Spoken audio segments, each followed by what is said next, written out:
মন থেকে কেউ যদি আল্লাহর কাছে কাউকে চায়, ওই আল্লাহ ভাগ্য চেঞ্জ করে দেয়। আমি যে মানুষটাকে ভালোবাসতাম, সে মানুষটা ভালোবাসতে অন্য একটা ছেলেরে। আমি জানতাম ছেলেটা আর অনেক রিলেশন আছে, কিন্তু কখনো তাকে বলতে পারিনি। বললে ভাববে আমি হয়তো তার কাছে তাকে খারাপ বানাচ্ছি শুধুমাত্র রিলেশন করার জন্য। আমার বন্ধুরাও অনেকবার বলছে, দোস্ত তুই তাকে বলে দে, রিলেশনটা ভেঙে দে। আমি কখনো চেষ্টাই করিনি, কারণ আমার বিশ্বাস ছিল যদি উপরআল্লাহ চাই একদিন আমার ভালোবাসা পূর্ণতা পাবে ভাই। তাই কখনো চেষ্টা করিনি। শেষ বেশ কিছুদিনের মধ্যে তাদের রিলেশনটাও ভেঙে গেল। মেয়েটা অনেক কান্না করছিল আমার চোখের সামনে, নিতে পারতেছিলাম না। ভাবছিলাম এখনই যে প্রপোজ করব, বলবো আমি তাকে ভালোবাসি।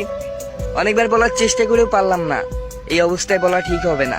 কিছুদিন পরে অনেকবার বোঝানোর চেষ্টা করছি, নিজে যেয়ে বলছি আমি তোমাকে ভালোবাসি। সে আমার কোনো কথাই শুনতেছে না।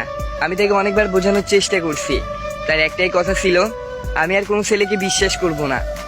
আমি একজনকে প্রচুর পরিমাণ ভালোবেসে প্রচুর পরিমাণ ঠকছি।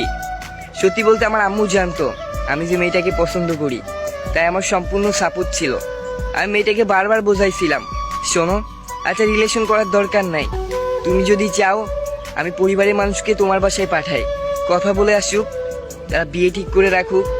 আমি চাকরি বাকরি পেলে তোমার আমার বাসায় তুলে আনবো, তখন আমরা বিয়ে করব। অনেক কথাই বোঝাইছিলাম, সে বুঝতেই চাইলো না। কিন্তু আমি তো হাল ছাড়া ছেলে না। এতদিন যখন লোকায় লোকায় ভালোবাসতে পারছি, এখন আমার আম্মু রাজি আছে। আম্মু চাইছে তার বাসায় যেতে, এখন তো তাকে রাজি করাতেই হবে। আমি তাকে অনেকবার রিকোয়েস্ট করে বললাম, শোনো আমাকে 30টা মিনিট সময় দাও, এই 30 মিনিটে আমি তোমাকে যা বলবো তুমি সেটাই শুনবা, চুপ করে একটু শোনো।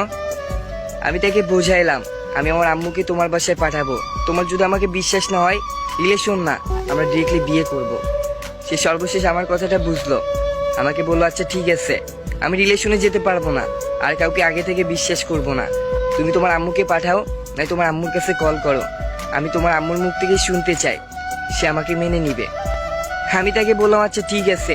আমি তার সামনে আম্মুকে কল দিছিলাম, দিয়ে তার সাথে কথা বলাই দিছিলাম। সবকিছু আম্মুকে খুলে বলার পরে আম্মু বললো আচ্ছা ঠিক আছে কালকে সকালে আমি যাব। সত্যি বলতে দুইটা পরিবার মিলে আমাদের বিয়েটা ঠিক করে রাখা হয়েছে। যে যার মতো পড়ালেখা করবে, চাকরি পেলে আমাদের বিয়ে হবে।